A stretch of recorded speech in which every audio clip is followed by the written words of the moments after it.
안녕하십니까. 어제가 아마 경칩이죠? 어제 경칩 뉴스를 보도하는 텔레비전을 보니까 저 남녘 어느 땅에 개구리들이 알을 잔뜩 까가지고 이제 봄이 돌아오는 것 같습니다. 이제 우리나라에도 자유민주주의의 봄이 다가설 겁니다. 엊그제 3월 1일 날 저희들이 국민대회를 열어서 비록 문재인 정권이 광화문을 폐쇄하고 모든 집회를 폐쇄하는 아주 잔인무도한 폭정을 일삼는데도 불구하고 우리의 봄은 반드시 돌아올 것이라고 여러분이 선언하셨습니다. 또 특히 3월 1일 이 자리에서 정광훈 목사께서 윤석열이 뭐하고 있느냐 하고 선언을 했어요. 그래서 그런지 어저께 윤석열 총장이 과감하게 총장직을 사퇴하고 야인으로 돌아갔습니다. 저는 어저께 오랜만에 여의도에 사무실을 다시 계약하고 하느라고 전혀 준비를 못했습니다. 그래서 오늘 여기 와서 목사님 그리고 박찬용 의원님 이런 분들 얘기를 듣고 지금 계몽 받아가지고 몇 말씀 드리고 가려 합니다. 제목은 윤석열을 주목한다 이것입니다. 세상에 제가 존경하던 어떤 목사님이 생전에 항상 설교를 하시면서 이런 얘기를 하셨어요. 이 세상에는 쓰러질 수밖에 없는 역사가 있고 일어날 수밖에 없는 역사가 있다. 꼭 이렇게 말씀드렸어요. 적어도 금년 초에 들어서 1월, 2월을 지나는 동안에 광화문도 폐쇄됐고 콜레라는 콜레라는 창궐하고 그리고 이것이 언제 끝날지도 모르고 맨날 문재인, 정우경, 조가 그냥 오늘 몇 명 나왔다. 매일 이렇게 해서 꼼짝을 못하게 만들고 아니 대책이 없어요. 그래서 3월에 들어서니까 경칩도 오고 개구리도 나타나고 그리고 윤석열 총장이라는 새로운 대한민국 정치의 변수가 또 하나 튀어나오고 그래서 이래서 인생은 그리고 역사는 살만한 가치가 있구나 하는 생각이 듭니다. 도인비도 그런 얘기를 했습니다. 유명한 역사의 연구라는 책을 쓴 사람이 여러분 잘 아시겠지만 역사는 한참 가보면 저기 가면 아무것도 통로가 없는 것처럼 탁 맥혀 있다는 거야. 그걸 열심히 하면 옆으로 새로운 길이 탁 나온다는 거예요.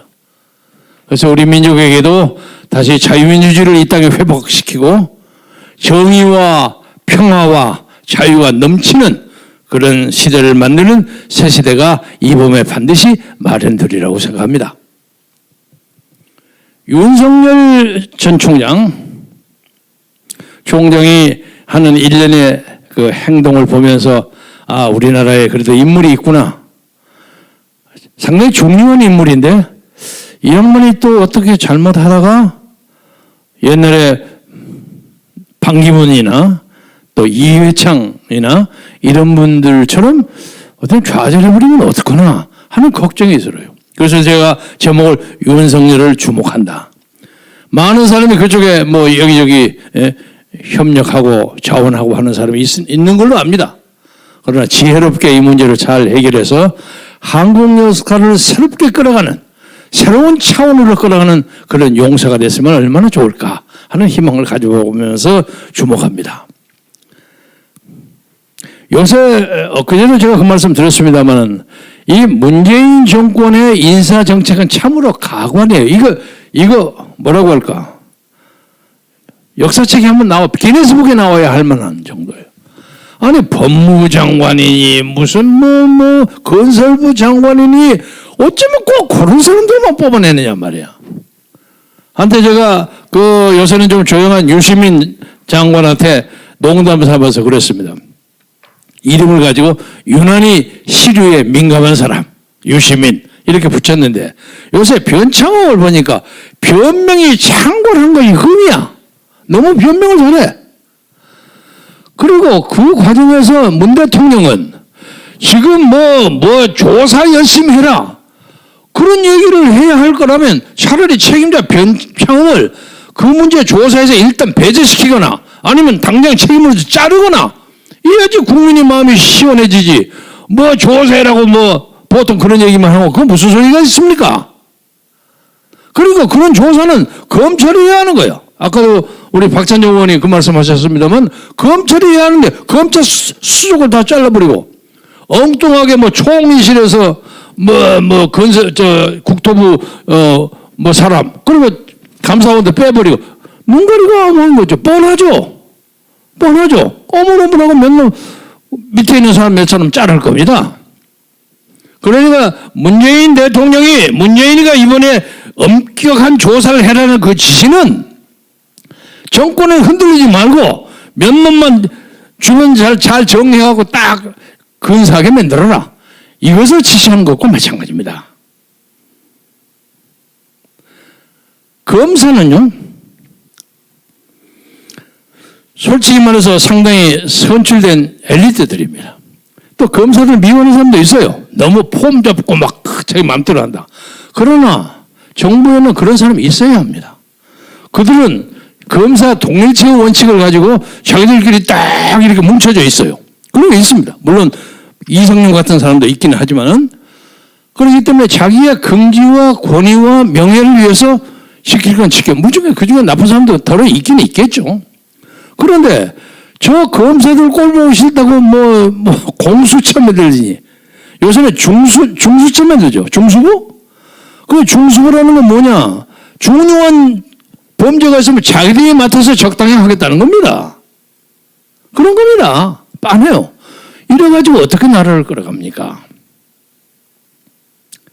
그래서 우리는 여러분이 말씀하셨지만 이번에 시장 선거에 국민의힘의 오아무개하고 제야의 국민의당의 안아무개 두 사람이 이제 파이널로 단일화를 하느냐 마느냐 하는 아주 절호의 시점에 있는데 저는 누가 돼도 관계없다고 생각합니다.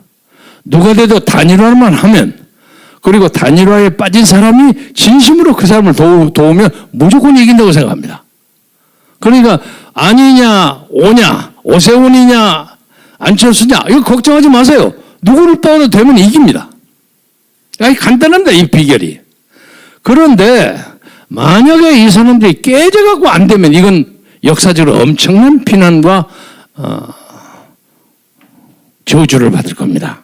그래서 두 사람에게 사전에 제가 얘기하고 싶은 것은 어떤 경우라도 오세훈은 오세훈 아니면 안철수는 안철수 두 사람이 만약에 정 안 된다고 생각하면 국민과 역소리에서 한 사람이 사퇴를 한다면 협상하지 않고 사퇴한다면 그 사람은 국민적 영웅이 되리라고 봅니다. 아마 깨끗하게 사퇴하면 1년 후에 대통령 후보로서 강력한 조력을 가질 수 있다고 생각합니다. 그래서 이 계산은 간단합니다. 그리고 이제 더불어민주당 후보로 된 박아무개 전 장관, 저는 개인적으로 그렇게 친한 사람은 아닙니다만 이 양반이 정치를 참 잘해요. 옛날에 정동영 의원의 지원을 받아서 국회에 들어온 것 같은데 그 다음에는 또 그 요새 국정원장 한다는 박지원 의원하고 또 오빠 동생 하면서 열심히 친하더니 그 다음에 중앙대학교 교수 모 교수 있죠.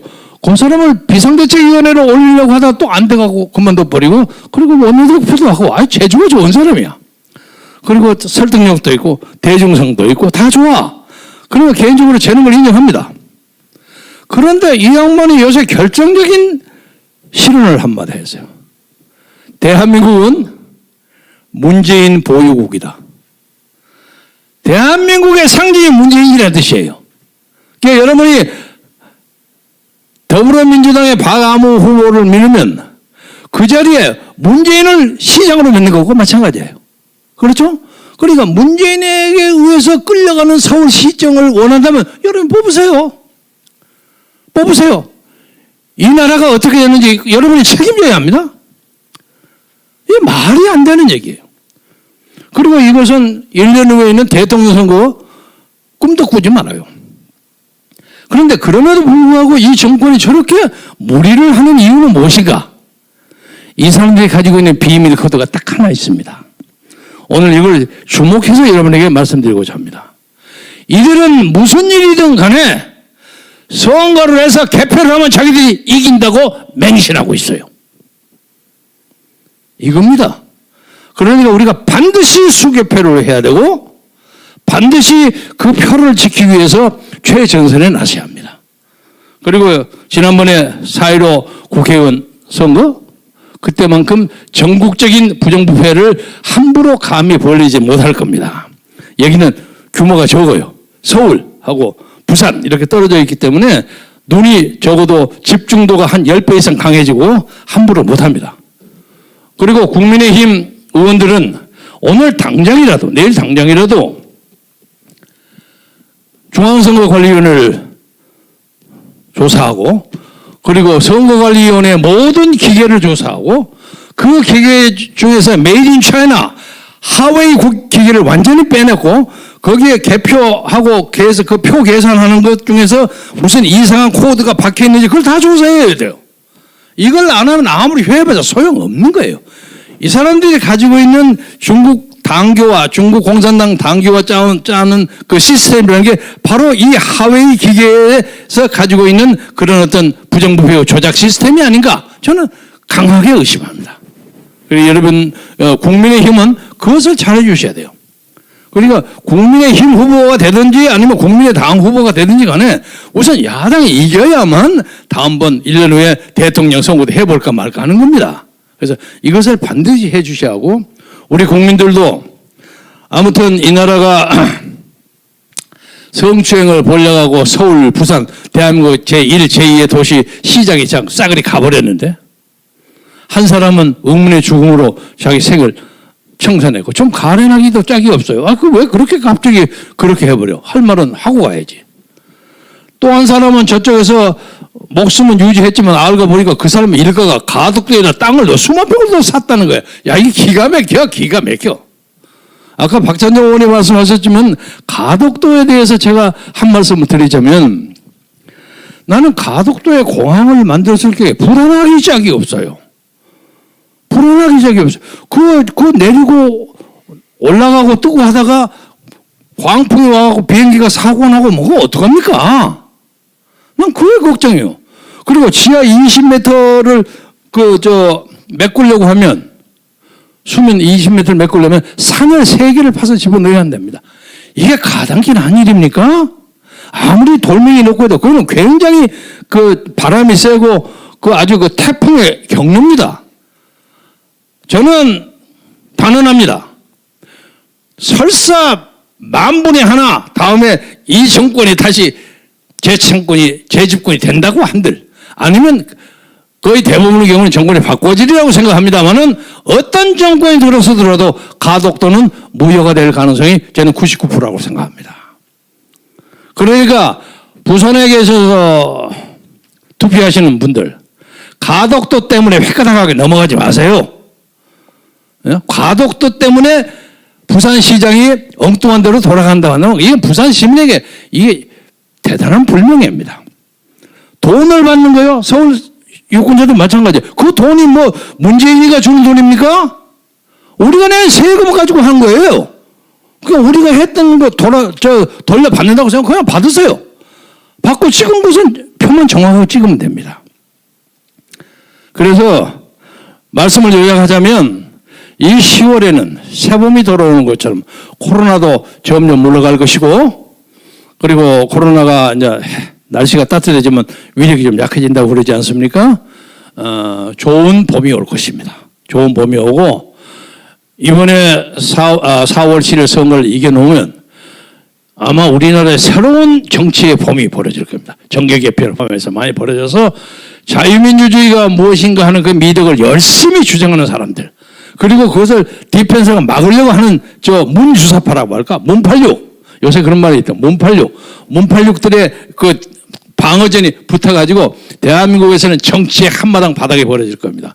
저들이 광화문을 폐쇄하고 광화문 서쪽을 뭐 내일부터 완전히 폐쇄한다면서요. 광화문을 아무리 폐쇄하더라도 저는 믿습니다.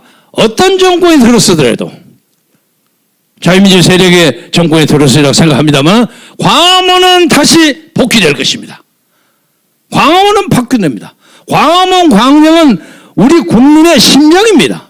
거기서 외치면서 저 소리가 청와대까지 꽁꽁 들어가게 만들어야 하는 겁니다.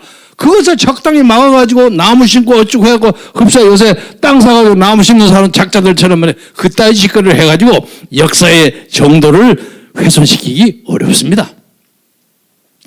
존경하는 국민 여러분, 그리고 800만 해외 동포, 2,400만 북한 동포, 이런 양반들 요새 보니까 말씀을 마감하면서 드리고 싶은 것은 트럼프 대통령에 대해서 기대를 거는 사람들이 상당히 많아요. 아직도 아까워하고 아쉬워하고 하는. 트럼프의 세대는 일단 지나갔습니다. 트럼프가 다시 컴백한다는 건 현실적으로 대단히 어렵습니다. 모르겠어요. 4년 후에 다시 컴백할지 어쩔지 모르고. 그리고 새로 들어온 바이든 정부도 절대로 우리에게 불리한 정부가 아닙니다. 이 사람들은 북한의 인권 문제에 대해서 더 과감하게 얘기하고, 그리고 중국의 시진핑에 대해서 단호하게 대결하는 입장을 가지고 있거든요. 그들의 국가 이익이 있는 거니까 절대 그렇게 만만하게 그냥 뭐 바이든이 들어오면 그냥 김정은한테서 알랑알랑하고 시진핑한테 샬라샬라 하면서 좋게 지내고 우리는 우습게 본다? 그렇지 않습니다. 절대 그렇지 않기 때문에. 그리고 또 4월 7일 날 시장 선거가 지나가면 우리의 광화문 세력의 대표자들이 아마 미국을 가실 겁니다. 미국 가서 바이든 정부의 사람도 만나고 여러 사람 만나고, 누가 합니까? 또 바이든을 만날지. 그래가지고 우리의 입장을 강력하게 주장해서 우리의 새로운 세력이 대한민국을 끌어간다는 그런 희망찬 메시지를 여러분에게 전달해 드리려고 생각합니다. 그때까지 여러분 힘내시고, 중요한 것은 돈을 받든 무엇을 했든 간에 하여간 표를 제대로 찍어요. 표는 제대로. 그 양심에 걸리는 게 아닙니다. 옛날 사람들 고무신 받았으니까 자유당 찍는다, 그런 생각 가지지 마세요. 아무리 문재인 정권으로부터 돈을 50만 원, 100만 원 받았다고 할지라도 표는 자유민주 세력에게 찍어요. 그러니까 이번 4월 7일의 선거를 요약해서 말하자면 문재인 정권에 반대하는 야당 후보를 찍는 것이 이 나라의 애국이고 이 나라의 역사를 바로잡는 길입니다. 그래야만 나중에 우리 자손들에게도 나 그때 누구 찍었다 하고 얘기할 수 있는 겁니다. 엉뚱한 소리 만들지 마십시오. 여러분이 그쪽을 찍으면 변창흠이가 벌이는 국토교통부 LH의 그 엉터리 말도 안 되는 사기, 조작, 그리고 무슨 법무부 장관이 나는 온갖 착태, 이런 것을 전부 지지하고 동의한다는 뜻입니다. 나는 이번에 윤석열 총장의